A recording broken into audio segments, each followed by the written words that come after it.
你以为这只是普通的尖刺吗？不，一旦不小心被它刺中，你的身体将长满尖刺，成为可怕的丧尸。话不多说，开始今天的丧尸恐怖电影《刺》。加油站里，男人坐在椅子上，惬意地吃着小薯条。突然，身后的草丛传来一阵怪异的声响。在好奇心驱使下，男人小心翼翼走近。就在这时，可怕的未知生物窜出草丛，扑倒了男人。一声声惨叫过后，本片第一个龙套领了盒饭。与此同时，生物学博士眼镜哥和妻子小美驾车去郊外露营，两人很快找到一片空地，连忙开始搭帐篷。但他们好像没什么经验，半天也没搭成功，还把撑杆给弄断了。世上无难事，只要肯放弃。最终不想天黑露宿野外的两人决定找一家汽车旅馆好好的睡一觉。另一边，浪哥和浪姐是一对亡命鸳鸯，他们打算到墨西哥开始新的生活，结果汽车在路上抛锚，两人只能弃车步行。途中恰好遇到了眼镜哥他们，为了成功搭上顺风车，浪姐独自到路边拦车。虽然停下了车，但眼镜哥还是很谨慎。正当两人犹豫该不该下车的时候，失去耐心的浪哥直接提枪出现，以德服人，强行说服了两人。就这样，四人挤进一辆车，按照浪哥的要求，小美开车一路前行。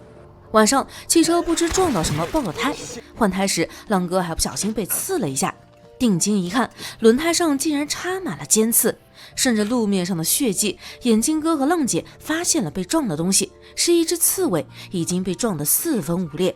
眼镜哥以为他已经死透，刚伸出手准备帮他超度，万万没想到分裂的骨肉居然在尖刺的作用下渐渐复原，一个弹跳差点咬到眼镜哥。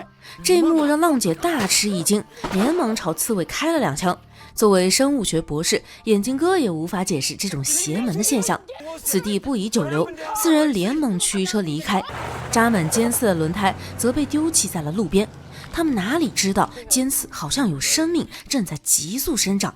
不知开了多久，他们来到加油站，发现这里连个鬼影子都看不到。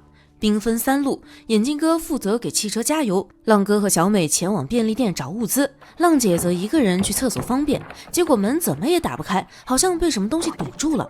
等打开后发现，竟是故事开头那个加油站工人，他浑身插满尖刺，痛苦地倒在血泊之中。浪姐吓得拔腿就跑，男人却如丧尸一般扭曲地站了起来。浪姐惊恐万分地找到浪哥，说厕所里有丧尸，奈何浪哥根本不信。说话间，丧尸杀到，瞬间就送走了浪姐。浪哥眼疾手快，成功解决了丧尸，随后带着眼镜哥躲进便利店。小美准备报警，却被浪哥扔掉电话。他可是亡命之徒，有案底，报警岂不是自投罗网？担心行踪暴露，浪哥把监控拍下的录像带都拿走了。就在他一眼扫过视频画面时，却看到浪姐的身体好像还在动。浪哥顿时觉得老婆还有救，就想要开门救人。但机智的眼镜哥发现浪姐的状态和丧尸简直一模一样。迫于浪哥的威慑，眼镜哥不敢说实话。浪哥让他负责把风，自己则来到浪姐身边，拖着她走向便利店。没想到的是，小美担心浪姐会尸变，果断将门反锁。见状，浪哥立马掏枪威胁小美开门。就在他怒吼着跟小美谈判的空档，浪姐说尸变就尸变，瞬间动了起来，死死抓住了浪哥的腿。千钧一发之际，善良的眼镜哥果断开门，将浪哥拉了进来，紧接着又费尽全身力气将门关上，夹断了浪姐伸出来的内手。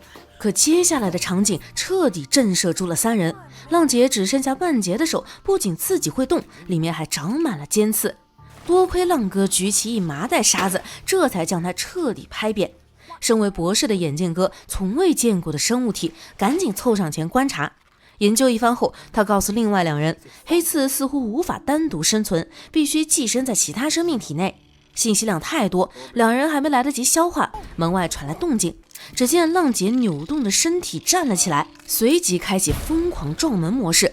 看着昔日的爱人，浪哥久久不愿离开，眼镜哥赶紧把他拉走。他们想从后门逃生，不料门是锁住的。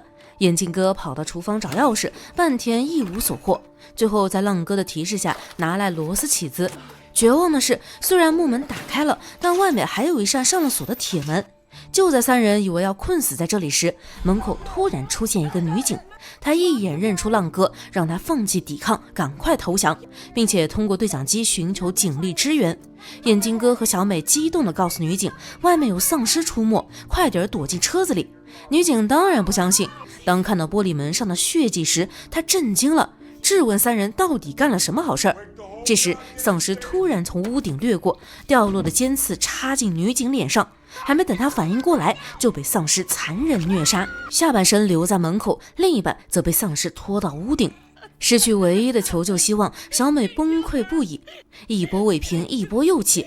还记得之前浪哥在换轮胎时被尖刺给扎了吗？现在受伤的手指已经发黑，不过眼镜哥和小美还不知道。冷静过后，小美决定自救。浪哥告诉她，可以将汽油顺着后门的台阶倒下去，然后放火点燃附近的树木，这样就能吸引火警。尽管眼镜哥极力反对这种危险举动，但他的话好像没什么震慑力。浪哥和小美忙得热火朝天时，女警吊在门口的对讲机突然传来声音，只要拿到它就能联系警方。尽管浪哥不想，但有什么比保命更重要的呢？开门风险太大，头脑担当眼镜哥找到晾衣架拧成钩子，结果距离够到对讲机还差一点。浪哥本想帮忙，却发现手已经开始失控。察觉到异常，小美问他怎么了，浪哥却说不小心被衣架刺到。他用布条包裹受伤的手，将衣架交给眼镜哥。尝试几次后，眼看就要拿到对讲机，但不出意外的话，肯定发生意外了。变成丧尸的女警偏偏在这时候从屋顶掉了下来，彻底打乱他们的节奏。看着伸进来的手臂，小美挥舞着棒球棍打断了丧尸的手臂。完事后，和眼镜哥躲到货架后面。几分钟后，断臂开始活动，两人想跑，却遭到断臂的疯狂攻击。一番交战过后，断臂便断掌，但他似乎没有要放弃的意思。危急关头，浪哥从冷藏室里探出脑袋，让眼镜哥和小美赶紧躲起来。没想到断掌竟然跳起来撞击冷藏室的玻璃门，好在是中国制造，问题不大。但很快，眼镜哥和小美还是发现了浪哥的异常，尖刺已经刺穿皮肤，从他手里长了出来，整条手臂青筋爆出，格外扭曲。浪哥试图控制，显然力不从心，钻心的疼让浪哥哀嚎不止。他让眼镜哥拿刀过来，决定断臂求生。真是个狠人，在没有任何麻醉的情况下，眼镜哥开始用小刀割浪哥的手臂，整个过程最少持续了10分钟。最后一下，眼镜哥直接搬来大石头砸了上去，疼的浪哥差点当场去世。转危为安后，浪哥和两人的关系拉近不少，于是主动说起往事。原来他是一名逃犯，越狱时意外开枪打死一名狱警，他从没想过要闹出人命，但为时已晚。得知狱警的妻子在墨西哥生活，他和浪姐决定带一笔钱去探望。看来浪哥绝非丧心病狂的恶人。时间渐渐流逝，眼镜哥发现外面风平浪静，丧尸似乎完全放弃了他们。冷藏室和外面最大的区别就是低温，眼镜哥大胆推测，只要确保体温比周围环境低，就不会引起丧尸的注意。很快，眼镜哥想到了一个逃生的办法，他将冰袋盖在身上，等体温降到理想之后，抱着冰袋独自出门，准备把车开到便利店门口。由于身体早就冻僵了，眼镜哥行动非常缓慢。为保证他的安全，小美点燃烟花扔了出去，高温瞬间吸引丧尸的注意。最后，眼镜哥有惊无险坐进警车，但下一秒他发现体温居然不断在升高，丧尸很快就追了过来。这一刺激，体温又上升好几度，照这趋势，眼镜哥妥妥一个死。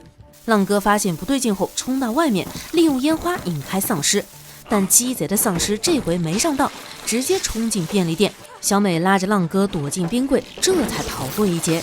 然而丧尸并没有离开，他发了疯似的撞击着冰柜。更糟糕的是，烟花不小心引燃地上的汽油，大火渐渐蔓延到了便利店内。留给浪哥和小美的时间不多了。眼镜哥这边，他趁机下车，顺便带走一把警枪。等赶到便利店时，浪哥和小美趁丧尸不注意逃出冰柜。眼镜哥示意大家合力把丧尸引入大火中，但为了提高逃生几率，浪哥让两人先走，他留下来掩护。片刻犹豫后，眼镜哥将警枪交给了浪哥。等到两人离开，浪哥一枪一枪打在丧尸身上，但他另一只手也被咬伤。眼看丧尸怎么也打不死，浪哥只好打爆加油机，将丧尸活活烧死。但他自己身受重伤，就算不死也会尸变。浪哥摘下脖子上的项链，那是银行保险箱的钥匙，他希望眼镜哥能取出这笔钱，转交给狱警的妻子。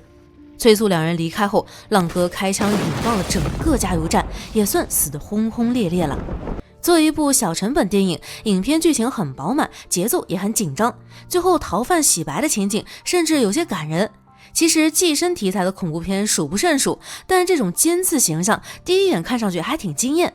唯一不足的是高能画面太昏暗，一定程度上降低了观感，不过总体而言还是值得一看的。好了，今天的故事到这里就结束了，感兴趣的宝子们可以去看一看原片，最后不要忘记3连支持一下哦。